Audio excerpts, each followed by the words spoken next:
À 36 ans, la femme la mieux payée et la plus désirée de la planète a fait quelque chose qui a fait arrêter le cœur des patrons d'Hollywood. Elle s'est simplement levée, a quitté le studio et a disparu pendant 50 ans. Tandis que d'autres actrices s'accrochaient à la gloire, avalèrent des pilules et suppliaient pour des rôles. Greta Garbo a envoyé balader des contrats de plusieurs millions. Elle a même refusé de venir chercher son Oscar, a enfoncé son chapeau sur ses yeux et est devenue le fantôme le plus cher de New York. Le monde pensait qu'elle avait craqué après un film raté. Mais en réalité, c'était la manipulation la plus géniale et cruelle de l'histoire du show business. Aujourd'hui, nous allons analyser la psychologie de la première anti-star et découvrir une vérité effrayante. Pourquoi, dans un monde où tout se vend, le pouvoir absolu appartient seulement à celui qui n'a besoin de rien de vous? Vous n'êtes pas ici pour écouter une énième biographie du sphinx suédois. Vous êtes ici pour comprendre la mécanique de l'impossible. Comment, à une époque où le système des studios contrôlait chaque souffle d'un acteur, une femme a-t-elle fait danser la gigantesque corporation MGM à son rythme? Ici, nous ne parlons pas de mythes, mais des personnes derrière eux. Si cette histoire vous parle, vous pouvez soutenir la vidéo en likant et en vous abonnant à la chaîne. Et si je me trompe, si vous n'êtes pas d'accord ou voyez cette histoire autrement, écrivez-le dans les commentaires. Les histoires prennent vie précisément dans la controverse. Acte 1. L'épreuve du son. Comment la voix a renforcé le mythe. Mais avant d'arriver au dénouement, il faut revenir à l'instant où tout le monde s'attendait à sa première chute. À ce moment où le système était persuadé que le mythe Garbo allait s'effondrer face à la réalité banale de la physique. À la fin des années 20, Hollywood ressemblait à une zone sinistrée. La révolution technologique, l'avènement du cinéma parlant, décapitait les rois et reines du muet avec la brutalité d'une guillotine française. Les grands acteurs, dont les visages faisaient de pleurer les spectateurs depuis des années, ouvraient soudain la bouche et la magie disparaissait. Il s'avérait que le séducteur fatal John Gilbert avait une voix aiguë, presque comique. Il s'avérait que les déesses zozotaient. La réalité s'immisçait brutalement dans le monde de la fantaisie et le public, entendant un être humain au lieu d'une image céleste, se détournait, déçu. Le studio MGM était en panique. Leur atout principal, Greta Garbo, était le sphinx. Et les sphinx ne parlent pas. Toute son image reposait sur le mystère, sur l'implicite, sur ce qui se passait derrière ses yeux, pas sur ce qui sortait de ses lèvres. De plus, elle avait un accent suédois, lourd et traînant. Les producteurs Louis Mayer et Irving Thalberg repoussaient ce moment autant que possible. Ils craignaient que dès que Garbo parlerait, elle ne devienne juste une Suédoise, l'une des milliers d'immigrantes, et que l'aura divine ne s'éteigne. Tout le monde s'attendait à ce que le son tue le mystère, mais en réalité, le son est devenu son arme principale. Quand le film Anna Christie est sorti en 1930, la campagne publicitaire de MGM se résumait à 2 mots imprimés en lettres géantes sur les affiches « Garbo parle ». Cela sonnait non pas comme une invitation au cinéma, mais comme l'annonce d'une apparition du Christ. Le studio jouait le tout pour le tout, vendant le simple fait de sa voix comme une attraction. Et ce moment arrive. Garbo entre dans le cadre, fatiguée, usée par la vie, dans un manteau bon marché. Elle s'assoit à une table dans un bar portuaire, s'appuie lourdement dessus et prononce sa première réplique. Le monde entier retient son souffle. Elle a dit « Give me a whiskey, ginger ale on the side and don't be stingy, baby ». Ce n'était pas la voix d'une simple Suédoise. C'était un contralto bas et vibrant, une voix qui semblait avoir traversé des milliers d'années, des centaines de lits et des millions de cigarettes fumées. L'accent ne la rendait ni ridicule ni provinciale, il la rendait exotique, encore plus étrangère et inaccessible. Pourquoi cela a-t-il fonctionné là où d'autres ont échoué? La plupart des stars du muet, une fois le micro en main, tentèrent de jouer avec leur voix comme elles jouaient avec leur visage, avec une théâtralité excessive. Elles cherchaient à plaire, à être comprises. Garbo a fait exactement le contraire. Elle a utilisé le son, non pas pour communiquer, mais pour créer encore plus de distance. Sa voix sonnait détachée, presque paresseuse. Elle ne lançait pas ses répliques à son interlocuteur, elle les laissait tomber, comme si elle faisait une faveur. Cela créait un effet paradoxal d'intimité. Le spectateur dans la salle sombre avait l'impression que cette voix basse résonnait directement dans sa tête, contournant l'écran. Le son, qui devait la démasquer, en la rendant humaine, ajoutait au contraire à son image une densité physique et une sensualité dangereuse. Dans ce moment se cache la première leçon du pouvoir de Garbo. Elle ne s'est pas adaptée à la nouvelle technologie. Elle a fait en sorte que la technologie renforce son mythe déjà existant. Elle a montré que le mystère n'est pas l'absence d'information, le silence, mais une manière de présenter l'information. On peut parler tout en restant absolument fermé, On peut être visible tout en restant invisible. Ce succès lui a donné plus qu'une simple prolongation de contrat. Il lui a donné un levier de pouvoir que personne d'autre n'avait. Si Garbo parle, rapporte des millions, alors Garbo peut dicter les conditions de quand et quoi elle dira. Et tandis que Hollywood célébrait la naissance d'une nouvelle superstar du cinéma parlant, Garbo elle-même commençait sa guerre silencieuse et méthodique contre la structure même qu'il avait créée. Acte 2. L'erreur fatale de la MGM et le refus radical. Le monde pensait qu'elle avait gagné parce qu'elle s'était adaptée. En réalité, elle avait triomphé en refusant de jouer le rôle de la gentille fille. Pour comprendre à quel point son prochain pas était radical, il faut voir comment elle a commencé à couper l'oxygène à la machine des studios avide de sa chair. Nous approchons du point de non-retour, ce moment que les manuels d'histoire du cinéma décrivent souvent comme une fin tragique ou une rupture soudaine. Mais si l'on regarde les faits sous l'angle où le refus est une forme de pouvoir, l'année 1941 cesse de ressembler à une défaite. Elle apparaît comme la plus grande manœuvre stratégique de l'histoire du show business. Au début des années 40, Greta Garbo n'était pas seulement une star, elle était une entité économique à part entière, un État dans l'État de la MGM. Mais le système a une caractéristique, il déteste la stagnation. Il exige toujours de la croissance, de la nouveauté et surtout une soumission totale aux tendances. Et la tendance avait changé. L'Amérique était au bord de la guerre. La tension flottait dans l'air. Et selon les producteurs, le public ne voulait plus voir des aristocrates européens souffrant, mourant de tuberculose ou se jetant sous les trains. Le public voulait rire. Il voulait voir sa fille du coin. C'est là que la MGM commet une erreur fatale. Il décide de réparer ce qui n'était pas cassé. Il décide d'américaniser le Sphinx. Le résultat de cette erreur stratégique fut le film Two-Faced Woman. Le studio a délibérément tenté de détruire le piédestal sur lequel Garbo se tenait pour la ramener sur Terre vers le spectateur ordinaire. L'idée leur semblait géniale. Prenons la femme la plus froide et inaccessible du monde et faisons-la jouer une simple skieuse, prétendant être sa propre sœur jumelle, une mondaine dévergondée, pour garder son mari. Sur le papier, c'était une comédie légère. À l'écran, cela ressemblait à un acte de vandalisme. Dans une des scènes du film, Garbo danse le chic-chic, une danse latino-américaine à la mode à l'époque. Regardez cette scène aujourd'hui. Il y a quelque chose de profondément contre nature, presque douloureux. Ce n'est pas seulement une mauvaise chorégraphie. C'est un moment d'humiliation. La déesse a été forcée de grimacer. La femme dont le regard pouvait arrêter un cœur a été contrainte de quémander des rires à la caméra. Le studio a rompu le contrat tacite avec le public. Les spectateurs allaient voir les films de Garbo non pas pour se voir en elle, ils y allaient pour voir autre chose, pour voir une divinité. En la transformant en femme ordinaire, la MGM a détruit l'essence même de son attrait. Les critiques ont été impitoyables. Le magazine Time a qualifié le film de « faux pas choquant » et les spectateurs quittaient les salles perplexes. L'Église catholique a même condamné le film pour immoralité, ce qui a été le dernier clou dans le cercueil. L'attente de l'industrie était standard. Après un échec, une star devait se repentir. Elle devait donner une série d'interviews, expliquer que l'expérience n'avait pas fonctionné, peut-être changer d'agent, choisir un scénario sûr, revenir à son rôle de tragédienne et retrouver son statut par un travail acharné. C'était le cycle standard, ascension, chute, rédemption, retour. Hollywood est une machine qui se nourrit précisément de ce cycle. Le studio préparait déjà un nouveau projet pour elle, la fille de Leningrad, espérant que Garbo, effrayée par l'échec, deviendrait plus conciliante. Mais Garbo a fait ce qui ne rentrait dans la tête ni de Mayer ni de la presse. Elle ne s'est pas excusée. Elle n'a pas tenté de regagner l'amour du public. Elle a simplement dit « Je rentre chez moi ». Et ce n'était pas une crise de nerfs, ce n'était pas une impulsion passagère. Cette décision cache une logique glaciale d'une personne qui a compris les règles du jeu mieux que ceux qui l'ont créé. Garbo a réalisé une chose critique. Son mythe ne survivrait pas à la normalisation. Si elle restait et commençait à se battre pour les recettes en jouant des rôles médiocres, elle deviendrait une parodie d'elle-même. Elle deviendrait Gloria Swanson dans Boulevard du Crépuscule 10 ans avant que ce film ne soit tourné.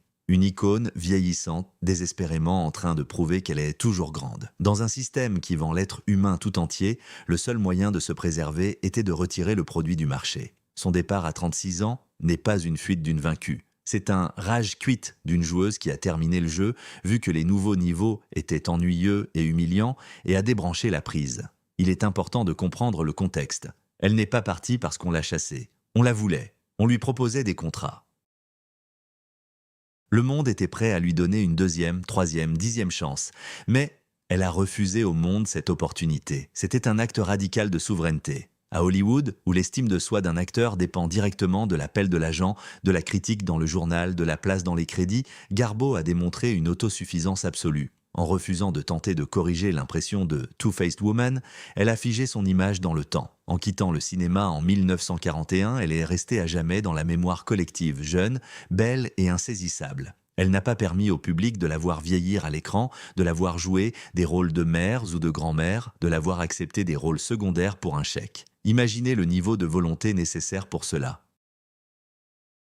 Imaginez la drogue de la gloire qu'on lui injectait dans les veines pendant 15 ans. L'adoration de millions, les cachets royaux, le pouvoir sur les esprits. Et imaginez la force nécessaire pour y renoncer volontairement. La plupart des stars ne partent pas. On les emporte, ou on les met à la porte quand elles cessent d'être rentables. Garbo est sortie par la grande porte, laissant tout le monde bouche bée. Elle a créé un manque impossible à combler. Cette décision est devenue le fondement de son immortalité. Si elle avait tourné encore 10 films, même bons, elle aurait été simplement l'une des grandes actrices de l'âge d'or, comme Bette Davis ou Joan Crawford. Mais en partant ainsi, elle est passée dans une autre catégorie. Elle est devenue un fantôme. Elle est devenue une obsession.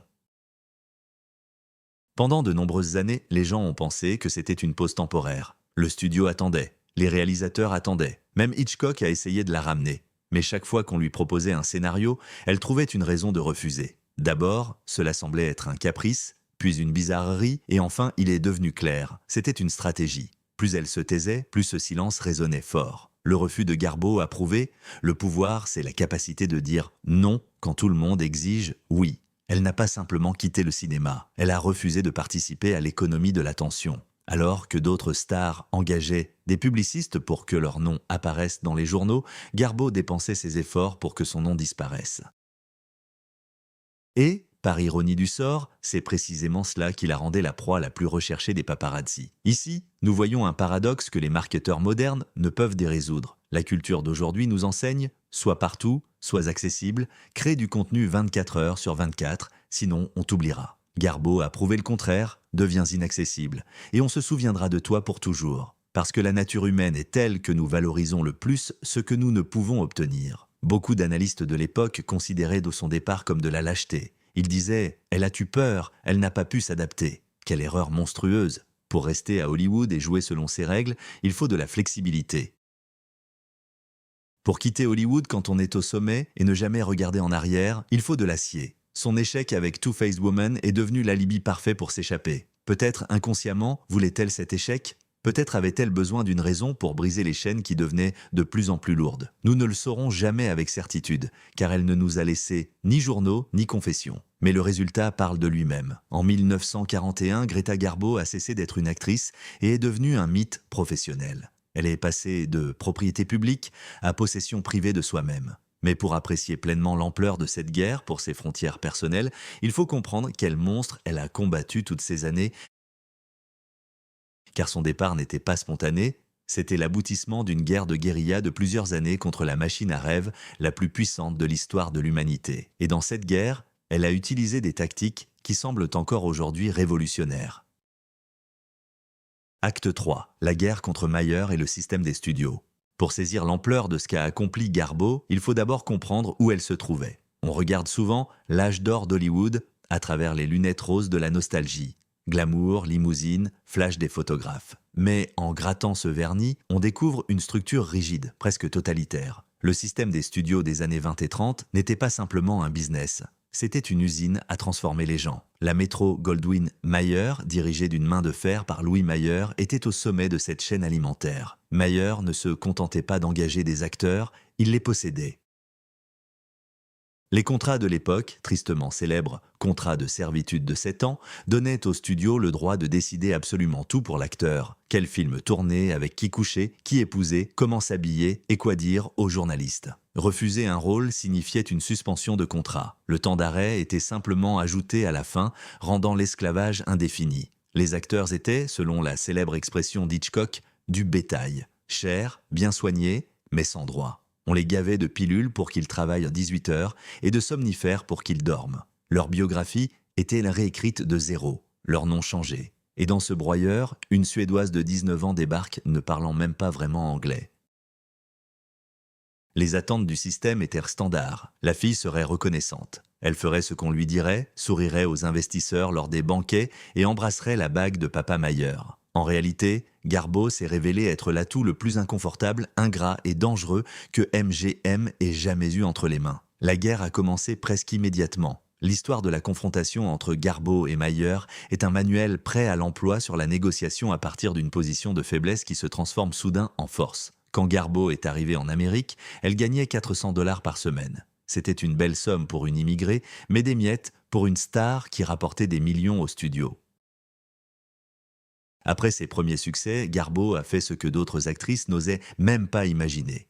Elle a exigé la révision de son contrat en cours. Mayer était furieux. Il avait l'habitude que les stars demandent des avances, supplient pour des rôles ou pleurent dans son bureau. Mayer était un maître de la manipulation. Il pouvait jouer le rôle du bon père, pleurer lui-même, il savait pleurer sur commande, ou menacer de détruire une carrière. Mais avec Garbo, toutes ses astuces échouaient. Elle ne criait pas, elle ne pleurait pas, elle ne cherchait pas à le convaincre. Elle utilisait une tactique qu'on pourrait appeler le gambit suédois. En entendant le refus d'augmenter son salaire à 5 000 $ par semaine, elle a simplement prononcé sa célèbre phrase « Je pense que je vais retourner en Suède ». Et elle partait vraiment. Elle restait dans sa chambre d'hôtel, ne répondait pas aux appels et faisait ses valises. Pour Mayer, c'était un cauchemar. Il ne pouvait pas intimider quelqu'un qui était sincèrement prêt à tout perdre. Garbo n'avait pas d'attache à Hollywood, pas d'hypothèque sur un manoir, pas de soif de vie mondaine. Sa volonté de renoncer à Hollywood était absolue et c'est ce qui la rendait invulnérable. Le système repose sur la peur de perdre son statut. Si une personne n'a pas peur de perdre son statut, le système n'a aucun levier de pression. Pendant 7 mois, Garbo a tenu bon. Pendant 7 mois, MGM perdait de l'argent pendant que leur plus grande star faisait grève. Finalement, Mayer a cédé. Il ne lui a pas seulement donné 5 000 $.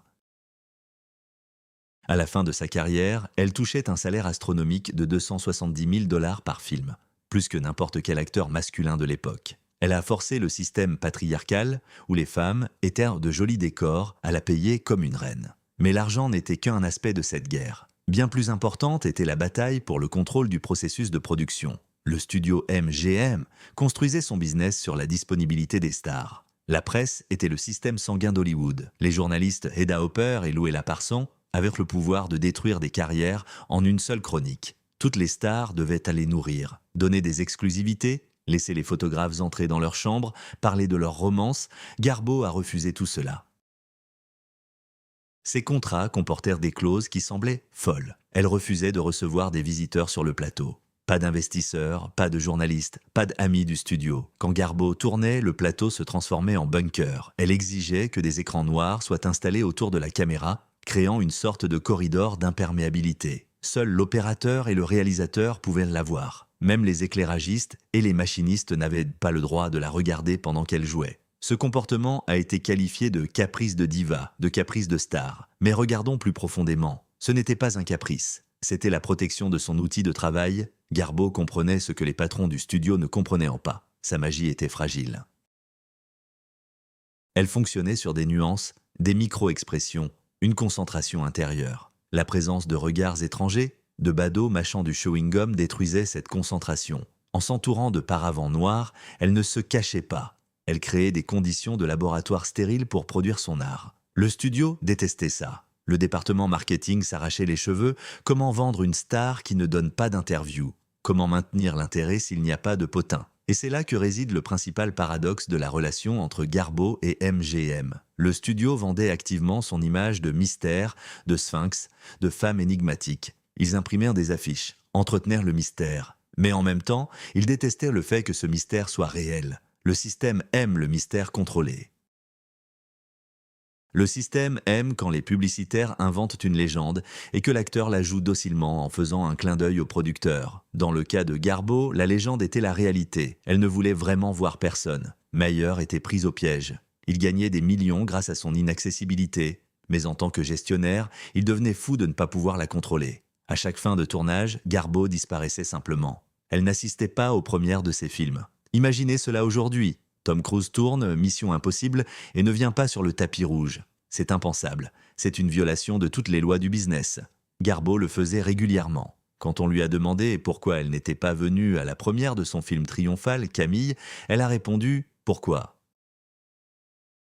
J'y étais déjà quand nous l'avons tourné. Cette phrase illustre parfaitement le fossé entre Garbeau et l'industrie. Pour l'industrie, le cinéma est un produit à vendre. La première est une partie de l'emballage. Pour Garbeau, le cinéma est un acte de création qui se termine au moment du coupé. Tout ce qui se passe ensuite, la vente de billets, les critiques, les ovations, n'a rien à voir avec elle. Elle séparait le travail de la consommation des fruits de ce travail. Mayer a essayé d'utiliser son origine contre elle. On lui a menacé de problèmes de visa, on a insinué une déportation. Mais Garbeau connaissait sa valeur. Elle savait que sans elle, les revenus de MGM s'effondreraient. Elle était devenue trop grande pour échouer.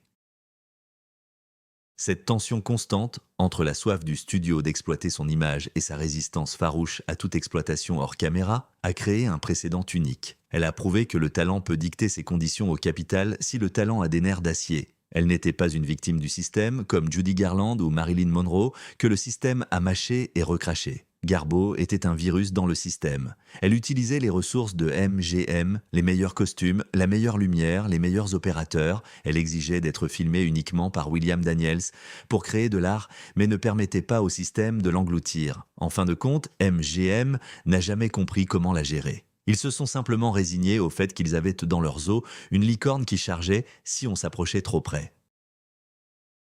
Ils continuaient à payer et elle continuait à se taire. Mais cette guerre n'a pas été sans conséquences. La lutte constante pour son espace personnel, la nécessité d'être en défense 24 heures sur 24 l'épuisait. En 1941, Garbeau n'était pas seulement fatiguée de jouer des rôles au cinéma. Elle était fatiguée de jouer le rôle de Greta Garbo dans le bureau de Mayer. Son départ n'était pas simplement un refus de l'acting, c'était la rupture finale avec une réalité où elle devait quelque chose à quelqu'un. Acte 4. La psychologie de l'antistar et l'effet du visage vide. Vaincre économiquement le studio, c'est une chose, mais déjouer les attentes du public, c'en est une autre. Greta Garbo devait accomplir l'impossible, renverser le concept même de star. Dans un monde où l'amour des fans était la monnaie principale, elle choisit la faillite émotionnelle pour bâtir un empire sur la froideur. Voici la partie la plus fascinante de sa stratégie, la psychologie de l'antistar. Dans le marketing moderne, il y a une règle d'or, sois toi-même. Les réseaux sociaux nous ont habitués à ce que les célébrités soient accessibles. On veut savoir ce qu'elles mangent au petit déjeuner, à quoi elles ressemblent sans maquillage, comment elles promènent leurs chiens. On exige de la relatabilité, la possibilité de s'identifier à son idole. L'illusion de proximité, l'illusion d'amitié, voilà le carburant de l'économie de l'attention actuelle. Greta Garbo aurait détruit ce monde d'un simple haussement de sourcils. Elle a construit la carrière la plus réussie de l'histoire du cinéma sur un principe diamétralement opposé. Elle fut la première anti-star de l'histoire. Sa stratégie reposait sur une idée radicale, presque insultante. « Je ne suis pas votre ami, je ne suis pas comme vous, et je ne veux pas vous plaire ». Cela allait à l'encontre de tout ce qu'enseignait Hollywood. Avant Garbo, le modèle était Mary Pickford, l'Amérique chérie, la gentille fille aux boucles dorées qu'on voulait adopter ou épouser. Le public payait pour la chaleur. Garbo, elle, a commencé à vendre le froid, un froid arctique, absolu. La psychologie de ce phénomène est fascinante. Quand quelqu'un cherche désespérément à vous plaire, vous regarde dans les yeux et cherche votre approbation, votre réaction instinctive et la condescendance. Vous ressentez un pouvoir sur cette personne. Mais quand quelqu'un vous regarde à travers, montre une totale indifférence à votre existence, cela pique, cela crée un défi, cela engendre une obsession. Garbo a compris, la distance crée la gravité. Regardez son image à l'écran, elle ne joue presque jamais des femmes heureuses. Elle ne sourit pas mis à pleines dents. En réalité, le studio lui interdisait longtemps de sourire largement, jugeant cela vulgaire. Ses héroïnes sont toujours ailleurs, même physiquement dans les bras d'un homme. Dans les scènes d'amour, elle semble souvent plus fatiguée que passionnée. Elle se laisse aimer, condescend à l'amour, mais ne perd jamais le contrôle. Pour le spectateur, surtout masculin, c'était une sorte d'hypnose. C'était la fantaisie de conquérir l'inconquérable. C'était un défi. Pourras-tu faire fondre cette glace ? Si Marilyn Monroe vendra plus tard sa vulnérabilité et son accessibilité, Garbo vendait son invulnérabilité. Mais le génie de son anti-stardom se voit mieux dans sa technique d'actrice que dans les scénarios de films. Elle a inventé ce qu'on pourrait appeler l'effet du visage vide. L'exemple le plus célèbre est la fin du film « La reine Christine ». C'est un moment classique étudié dans toutes les écoles de cinéma. Son héroïne, la reine de Suède, abdique pour l'amour, mais son amant meurt.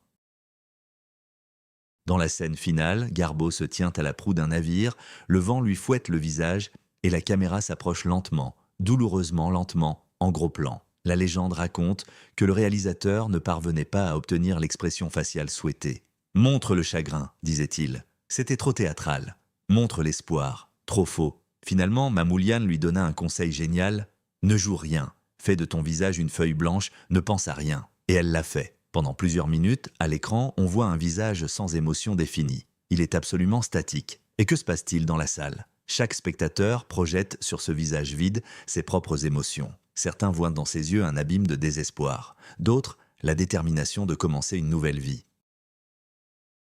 D'autres encore, la sagesse des âges. Elle est devenue un miroir. En ne donnant pas d'émotions spécifiques, elle a forcé le spectateur à travailler, à investir son âme dans son image. C'est le summum de l'interaction avec le public. Elle ne nourrissait pas le spectateur d'émotions à la petite cuillère. Elle créait un vide que le spectateur devait remplir lui-même. C'est pourquoi son visage était qualifié de paysage. On pouvait s'y promener du regard, découvrant de nouveaux détails, peut-être même inexistants. Roland Barthes, dans son célèbre essai, écrivait « Le visage de Garbeau est une idée ». Ce n'était pas le portrait d'une femme en particulier, c'était une icône, un masque divin. Et comme toute divinité, il devait être un peu effrayant et infiniment lointain.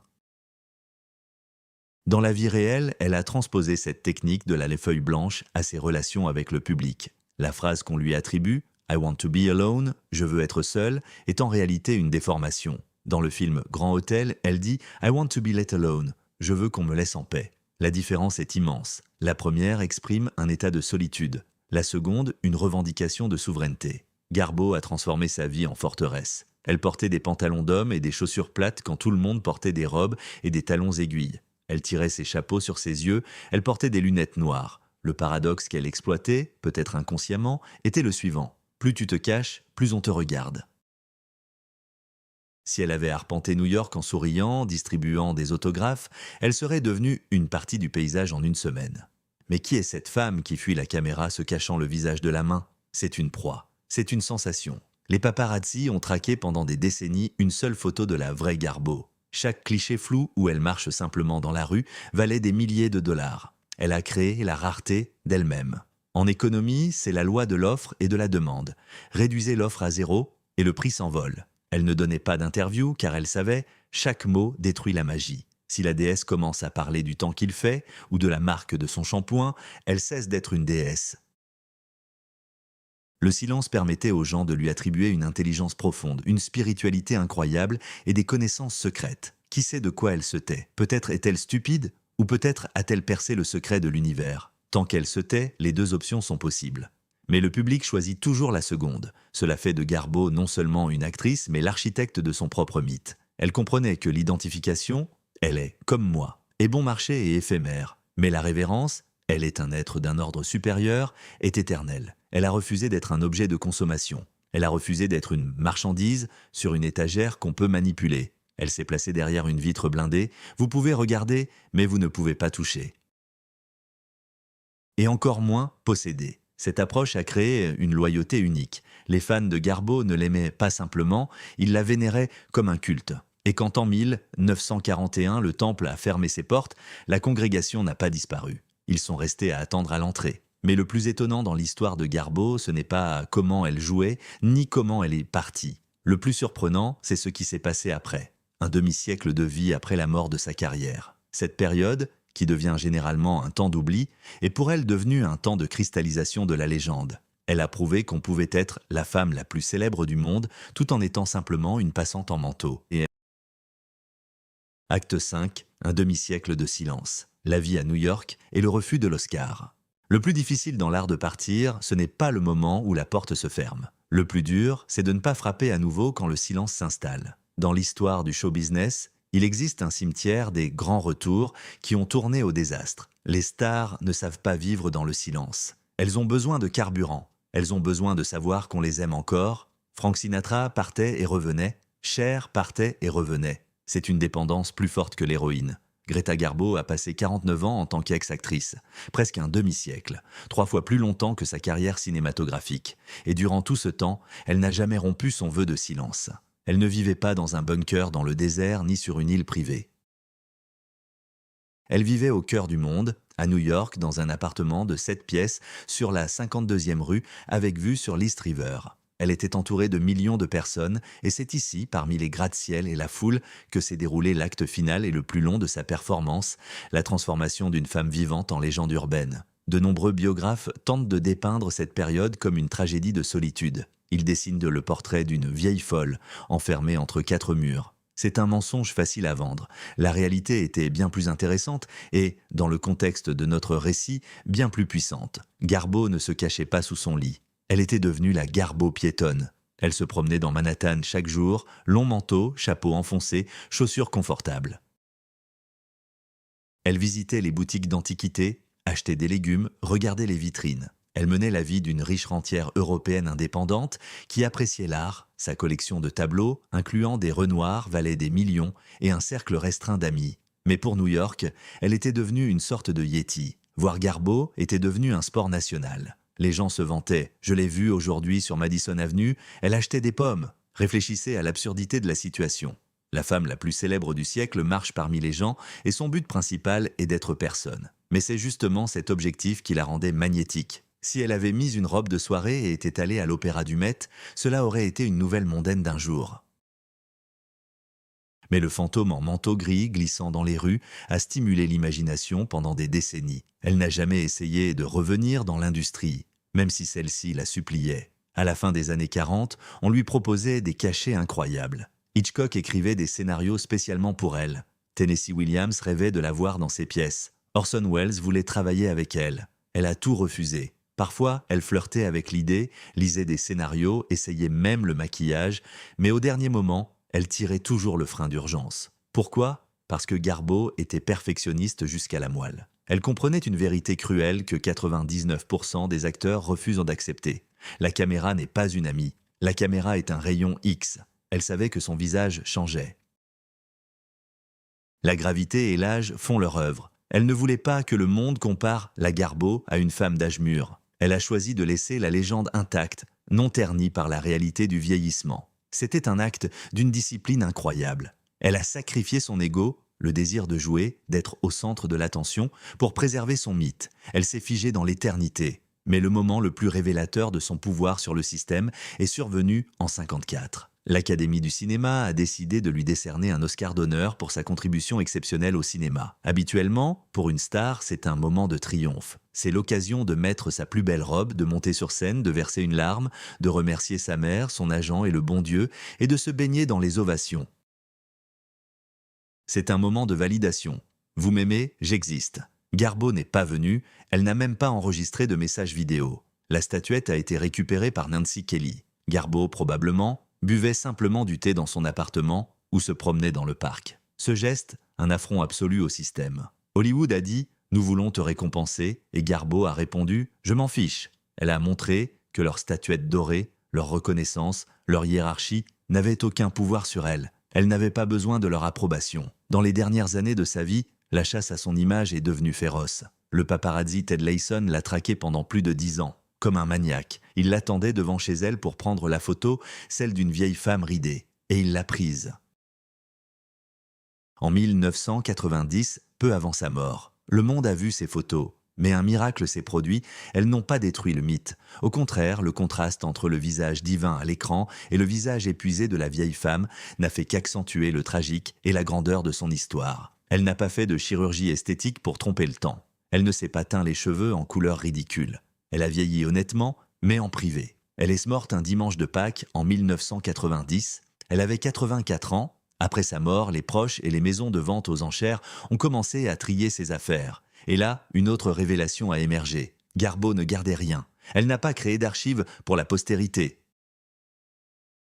Elle n'a pas écrit de mémoire, bien que les éditeurs lui aient proposé des chèques en blanc avec n'importe quelle somme qu'elle voudrait inscrire. « Je n'ai rien à dire », répondait-elle, ou encore plus sévèrement, « Ma vie, c'est mon affaire ». Elle ne voulait pas se justifier. Elle ne voulait pas expliquer pourquoi elle était partie, qui elle aimait, si elle était heureuse. Elle a emporté tous ses secrets dans sa tombe, à une époque où chaque éternuement est documenté, où les stars écrivent leurs autobiographies à 20 ans, le silence de Garbo semble extraterrestre. Elle protégeait sa solitude non pas comme une punition, mais comme un trésor. Elle a prouvé que dans un système qui veut vous acheter tout entier, votre corps, votre voix, vos pensées, votre passé, la seule véritable liberté se trouve à l'intérieur de vous, derrière une porte fermée. Et la clé de cette porte ne doit appartenir qu'à vous. Garbo est partie invaincue. Elle a battu MGM, elle a battu la presse et elle a battu le temps. Elle nous a laissés avec des questions, pas des réponses. Et c'est pour cela que nous parlons d'elle en 2025, alors que les noms de ses contemporaines plus dociles et ouvertes ont depuis longtemps disparu de la mémoire. Elle avait raison.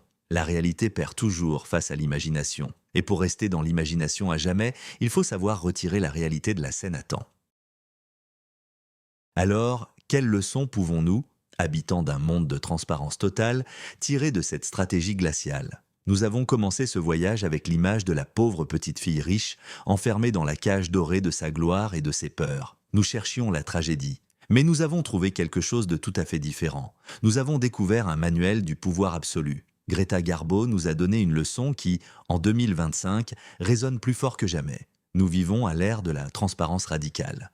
Les réseaux sociaux, le streaming, la culture des influenceurs, tout cela nous hurle. Montre-toi, dévoile ton âme. Si tu n'es pas dans le fil d'actualité, tu n'existes pas. Nous devenons volontairement des marchandises, vendant notre intimité pour des likes qui ne peuvent de même pas être encaissés. Garbo a prouvé que ce modèle est un piège à idiots. Elle a montré que la véritable valeur se crée non par la présence, mais par l'absence. Dans un monde de bruit, le silence devient le son le plus précieux. Dans un monde d'accessibilité, une porte fermée devient l'objet le plus convoité. Elle n'était pas victime de son tempérament. Elle était une stratège géniale qui avait compris la règle principale du jeu avec le diable. Tu peux lui vendre ton talent, tu peux lui vendre ton visage, mais jamais, en aucune circonstance, tu ne dois lui vendre les clés de ta maison. Elle n'est pas partie parce qu'elle était brisée. Elle est partie parce qu'elle a gagné. Elle a pris ses gains et a quitté le casino tandis que les autres continuaient à parier, espérant se refaire. Elle s'est préservée. Et dans un système qui broie les destins humains en pâté pour divertir la foule, se préserver est le plus grand acte d'héroïsme. Garbo nous a laissé non seulement des films. Elle nous a laissé un vide en forme de femme, et ce vide, nous essayons encore de le remplir avec nos fantasmes. Elle a gagné l'immortalité, simplement en disant « non ». Garbo a choisi la stratégie du fantôme, disparaître pour triompher. Mais dans l'histoire d'Hollywood, il y avait un homme qui a choisi la stratégie du terroriste. Il détestait la célébrité autant que Garbo. Mais au lieu de partir discrètement, il est resté. Il est resté pour transformer la vie des producteurs en enfer, saboter les tournages, envoyer des Indiens à sa place pour recevoir des Oscars et mépriser ouvertement ceux qui lui versaient des millions. Garbo tuait par le silence. Lui, il tuait par le chaos. Quelle stratégie s'est avérée la plus efficace à long terme? Envie de découvrir l'art du sabotage à travers l'histoire de Marlon Brando? Écrivez-moi et je vous raconterai cette histoire.